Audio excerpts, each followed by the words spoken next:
Timbog ang tinaguruang top 8 regional most wanted persons sa ikinasang operasyon ng mga otoridad dahil sa kasong murder sa Sultan Kudarat. Nakatutok dyan ni Patrolwoman Rizali Umalay.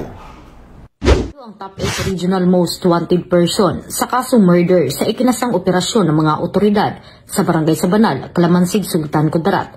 Ninilala ang suspect na si alias Dave, 33 anyos, at residente ng Barangay Sabanal, Calamansig, Sultan Kudarat. Nahuli ang suspect bandang alas 5 ng umaga sa isinagawang joint manhunt operation ng Calamansig Municipal Police Station sa iba't ibang personahe ng South Cotabato sa bisa ng warrant of arrest para sa kasong murder na walang inirekomendang piyansa. Patunay lamang na ang pambansang pulisya, katuwang ang iba't ibang ahensya ng gobyerno, ay patuloy sa pagpapatupad ng kanilang sinumpaang tungkulin kontra kriminalidad na magkaroon ng maunlad na bansa para sa sambayan ng Pilipino tungo sa isang bagong Pilipinas.